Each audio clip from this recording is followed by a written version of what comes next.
আপনারা শুনতে পাচ্ছেন কথা? হ্যাঁ, শুনতে পাচ্ছেন?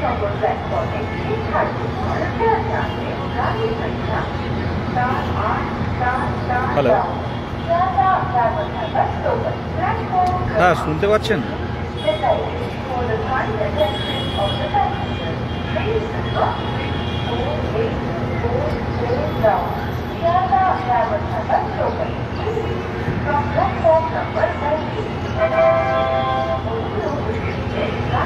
Thank you. আজকের এই লাইভটা রাজ্য সরকারের দৃষ্টি আকর্ষণের জন্য এই লাইভ করা হচ্ছে। পশ্চিমবঙ্গ সরকারের দৃষ্টি আকর্ষণের জন্য লাইভ করা হচ্ছে। আজকে চলতি প্রাথমিক শিক্ষক নিয়োগে 13,421টি ভ্যাকান্সি, নামমাত্র ভ্যাকান্সি বলতে পারেন। তো যে শূন্যপদ ডিভাইডেশন আমরা দেখতে পাচ্ছি, তার মধ্যে বিশেষভাবে সক্ষম অর্থাৎ প্রতিবন্ধী লোকোমোটর ক্যান্ডিডেট যারা, ডিসেবিলিটি যারা আছে লোকোমোটরের, তাদের এসসি ছাড়া তাদেরকে কিন্তু তাদের রিজার্ভেশন নেই, তারা সাধারণ ক্যান্ডিডেট হিসেবে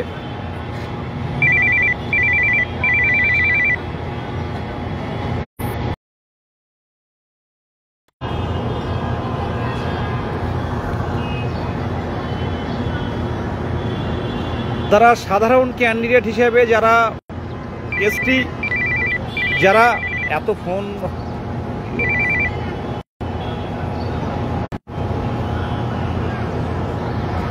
আসছে, হ্যাঁ, যারা এসসি বাদে, এসসিদের লোকোমোটর এসসি যারা আছে তাদের জন্য রিজার্ভেশন আছে, বাদবাকি ST, general, OBC A, OBC B তাদের সাধারণভাবে লড়তে হবে।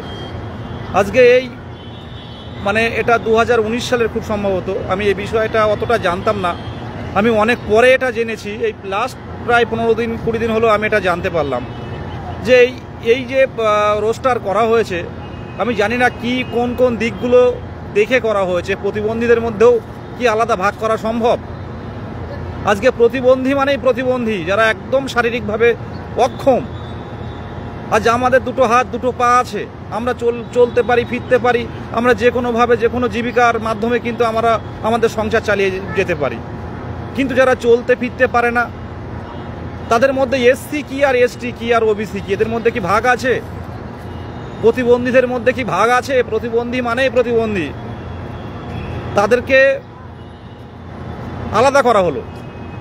এটা কি নিয়মে আছে কি এটা আজ কিন্তু আমি বা আমরা ঐক্যমঞ্চের পক্ষ থেকে আমরা কিন্তু এদিকে ওদিকে কিন্তু ঘোরাঘুরি করছি এই বিষয়গুলো, এই বিভিন্নভাবে যে চাকরি প্রার্থীদের, প্রতিবন্ধী চাকরি প্রার্থী যারা এসসি বাদে যারা আছে, তাদের যে এই কষ্ট, তাদের যে দুঃখ যন্ত্রণা চোখে দেখা যাচ্ছে না। কে কীভাবে ভাবছে জানি না, কিন্তু সব রকমভাবে আমার দিক থেকে আমি পাশে আছি। লাইভটা তাদের জন্যই করা, যেসব ওবিসি, যেসব জেনারেল, যেসব এসটি ক্যান্ডিডেটরা, লোকোমোটর যারা পিএইচ বিশেষভাবে সক্ষম, তারা কিন্তু জেনারেল হয়ে লড়াই করতে হবে। এটা কতটা অমানবিক হতে পারে? আজকের প্রত্যেকটা আন্দোলনে আমরা দেখেছেন উত্তরবঙ্গ থেকে আমাদের আদিত্য আসে প্রত্যেকটা আন্দোলনে। আজ অনেকেরই পাশে পাই না পরিচিত।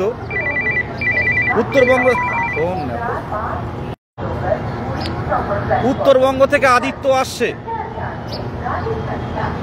নদিয়া থেকে পৃথ্বীরাজ আসছে, ক্যানিং থেকে শহরজান লস্কর আসছে।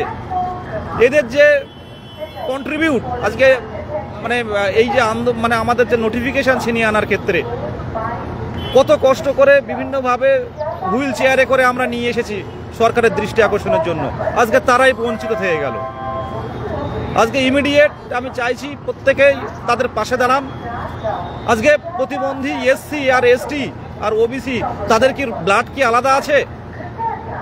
চলতে পারে না, ফিরতে পারে না, কি খাবে তারাও বলতে পারে না, কিভাবে চলবে, কিভাবে যাবে, কিভাবে করবে, তাদের ভবিষ্যৎটা পুরো অন্ধকারের দিকে নেমে যাচ্ছে। এই রোস্টার অবিলম্বে চেঞ্জ করা উচিত। আইনি পথে অবশ্যই আমরা সাহায্য করব সব রকমভাবে। আপনারা ভেঙে পড়বেন না, যারা বিশেষভাবে সক্ষম যারা আছেন। এটা আপনারা গতকাল প্রাইমারি পর্ষদে গেছিলেন, দেখলাম। আমরা আইনি পথে লড়াই করুন, আইনি পথে অবশ্যই আমরা পাশে থাকব।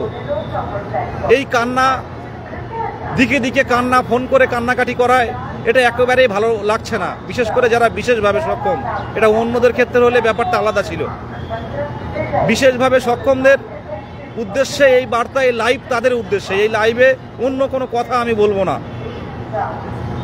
আমরা আমাদের দুটো হাত আছে, পা আছে, আমরা চোখে দেখতে পাই, কানে শুনতে পাই। আমরা কোনো না কোনোভাবে জীবন চালিয়ে দিতে পারবো বুড়ো বয়স পর্যন্ত।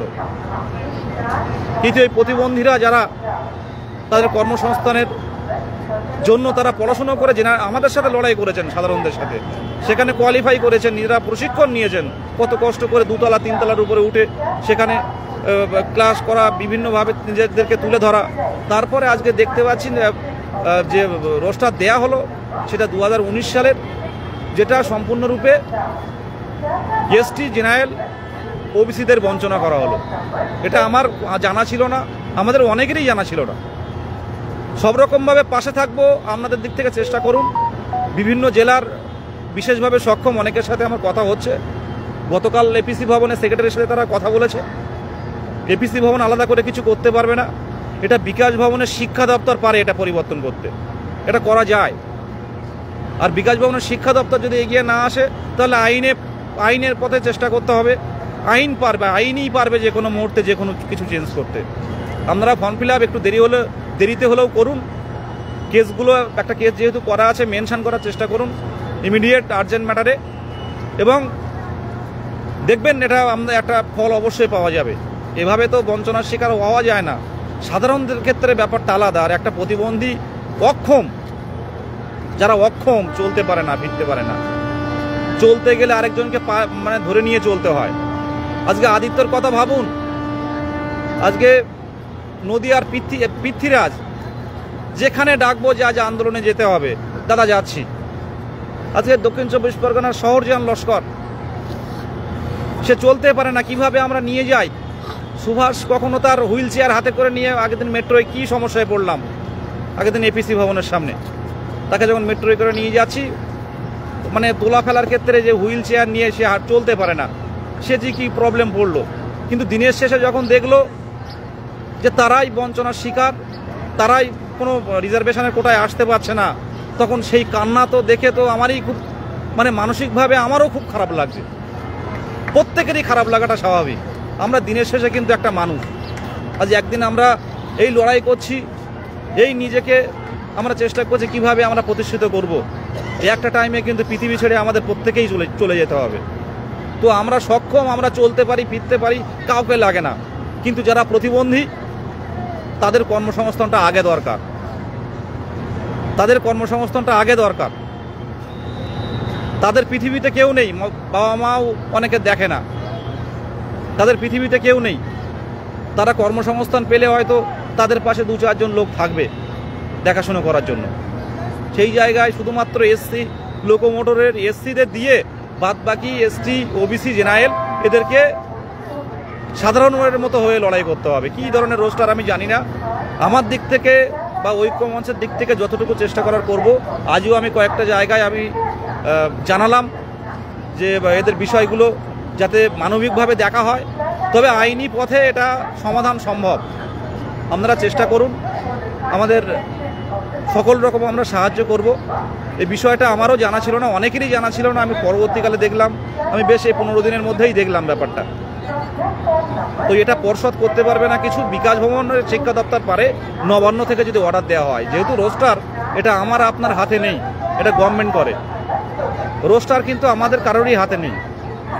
তো রোস্টার পরিবর্তন করতে হলে অবশ্যই মানে আইনি পথে লড়াইটা করতে হবে। আজকের লাইভ তাদের জন্যই, পরবর্তীতে লাইভ সব কিছু নিয়েই করা হবে। খুব খারাপ লাগলো বিষয়গুলো দেখে, আমারও ব্যক্তিগতভাবে খুব মানে দেখে খারাপ লাগলো যে আমরা চলতে পারছি, ফিরতে পারছি, আমরা ইচ্ছে খুশি মতো। দেখুন, আপনারা একটা কথা বলি, কমেন্ট দেখে বিভ্রান্ত হবেন না। 23টা জেলায় অনেক ক্যান্ডিডেটরা ফর্ম ফিল আপ করতে পারছে না, তারা বসে থাকবে না তাদের মতো জায়গা থেকে। আমরাও আমাদের জায়গা থেকে লড়ছি, আলোচনা করছি। সামনের দিনে আপনারা যা দেখতে পাচ্ছেন, যেটুকু আশা সেটুকু কিন্তু এই 2022 সালের প্রাইমারি টেট পাস ডিএলএড ঐক্য মঞ্চের, এটা অস্বীকার করার জায়গা নেই। দিনের শেষে একদিন লাইভ করে ডিটেলস জানাবো, এটুকুই বলার। প্রতিবন্ধীদের স্বার্থে, বিশেষভাবে সক্ষমদের স্বার্থে আজকের লাইভ। আমি লাইভে অন্য আদার্স কিছু বলবো না। রাজ্য সরকারের দৃষ্টি আকর্ষণ করছি, অতি দ্রুত বিষয়টা নিয়ে ভাবা হোক। Form fill up short time দেওয়া হয়েছে, তারা জেনারেল হয়ে ফর্ম ফিল আপ করবে। আর আমাদের জায়গা থেকে, আমার জায়গা থেকে যেটুকু চেষ্টা করার আমি অবশ্যই করব। ধন্যবাদ প্রত্যেককে। পরবর্তী লাইভে অবশ্যই অন্যান্য বিষয় নিয়ে আলোচনা হবে, কারণ লাইভের গুরুত্বটা কমে যাবে যদি আমি অন্যান্য বিষয়ে আলোচনা করি। আজকে লোকোমোটর চলতি প্রাথমিক শিক্ষক নিয়োগে লোকোমোটর ওবিসি এসটি জেনারেলদের হয়ে এই লাইভ রাজ্য সরকারের দৃষ্টি আকর্ষণ। ধন্যবাদ, প্রত্যেকে ভালো থাকবেন।